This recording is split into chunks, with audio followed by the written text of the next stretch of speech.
Happy Thursday, everybody. I'm going to do a quick FAQ video because these are predominantly most of the questions that I get, especially in the beginning after the plans have been sent out. So I'm just going to go down the list. I've been taking note of the questions that I'm getting on repeat. So let's do it. Starting off with number one is coffee. Everybody's morning coffee is very special to them. Their morning routines are special to them.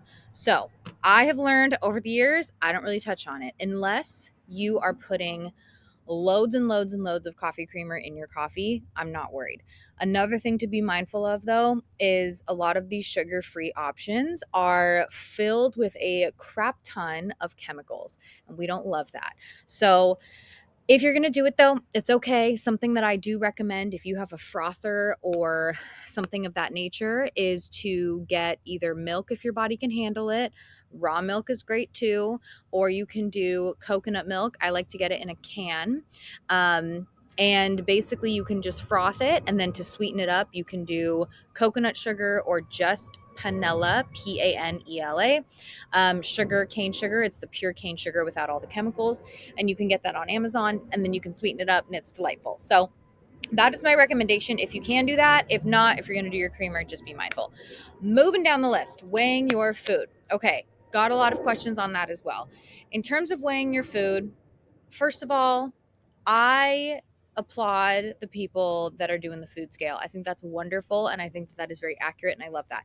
So if you're going to do that, basically they say weighing your food prior and like measuring out your food before you cook it, because when you cook it, it can strip a lot of the water weight, and it can just make it a little bit less of a measurement. Okay. So personally, again, I'm not that worried. I feel like if you are measuring out your veggies and they're cooked, add a little bit extra. Like you're going to be fine. Okay. And even when it comes to carbs, but like when you're looking at your plate, like if it's an overabundance, just use your best judgment here. Okay. Obviously, if it gets to a point where we got to adjust and things are just too confusing or whatnot, you let me know. Moving on. If you are in the grocery store, okay, and you're picking out bread or you're picking out a yogurt or you're picking out a coconut milk or a creamer, whatever, there is an app. It is called Yuka or Yuka. Pretty sure it's free.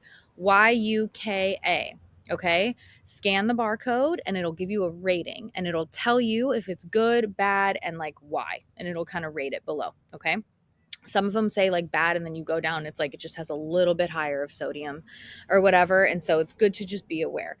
In terms of sodium, with stuff, you want to aim for like 150 to 200 or less. There are certain things like bone broth, and we'll get to all these things, but bone broth tends to have a lot of sodium. It really just depends. Okay. You kind of pick your battles with that stuff. So that's that.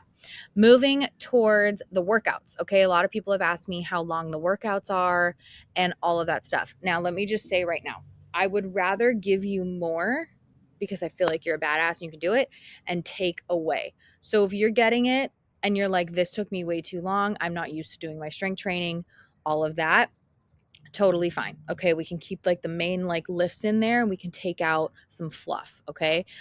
Personally, though, with me and the workouts that I gave you, if I were to do that, you put your head down, you put your headphones in, you focus, you don't look at your phone, you get a fire playlist, and you get it done. It should take you 45 to an hour if you're going to stretch and cool down. Okay. That's that. I'm also going to be giving like workout motivation and stuff to like stay on it. But I'll tell you right now, something that is very helpful is a whiteboard. It sounds stupid, but you buy a whiteboard, buy some cute colors, write it out, like put it in front of you. Okay. Not on your phone, put it in front of you, use your phone for the best playlist you can possibly find, and put your headphones in and get it done. Okay.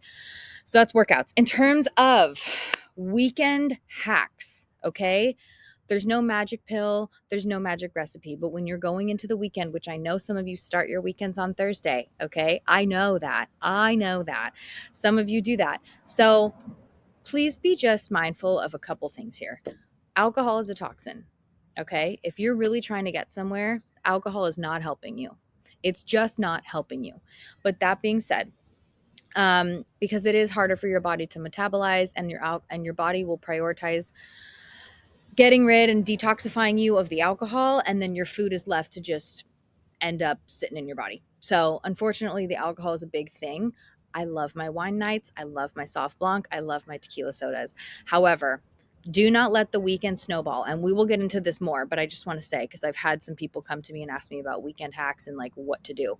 Don't overthink it. If you want to enjoy something with your family, something with your friends, like do it, but just don't let it snowball into 3 long days. This is what people do around the holidays. Like Thanksgiving and Christmas are just 2 days out of the year, and people tend to turn them into 2 long months of just indulging. So when it comes to it, Friday morning, I want you to get a workout in, go on a walk, do something. Okay. Healthy breakfast, healthy lunch, go out with your girlfriends, have a couple glasses of wine, drink water, come home, reasonable hour, get your sleep. You're fine. You're fine. Like you just got to move. You got to move. So more on this later. In terms of snacks. So I do pretty much start people off with 3 meals a day filled with obviously um, nourishing, satisfying foods, protein. Okay. So you should not be crazy, crazy snacky. We love snacks though. Okay. So, like, again, this is just like the first plan sent out. But if you would like some extra snacks and you're feeling like you're really snacky, let me know. We can adjust. And also just snacks in general. If you have like a beef jerky stick or a cutie or like a rice cake with a little bit of almond butter, like make sure it's like not a huge rice cake. You're not having like 4 of them. You're fine. Okay. So we can touch on that in a little bit. Just like that's going to be catered to everybody. I think this is it. In terms of somebody asked me drinks during the day, and I don't know.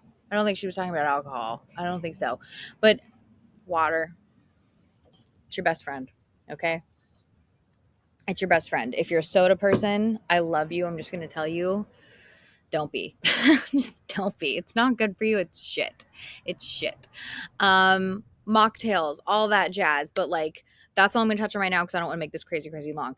And then just please have faith and know that your gut health stuff is different than everybody else's. So I'm going to put out things on bloating and gut health and like tips, but like you and I will be speaking about that stuff because I want to make sure that we're doing that game plan to fit you, and all that stuff will come. So again, this is just the first week getting plans out. I hope you guys are happy with them. And if you need any changes right off the bat, you let me know.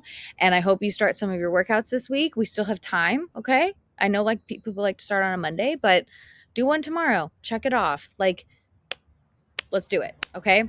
So if any questions arise and I have to do part 2, I probably will. But that's that for now. So let me know if you need anything else.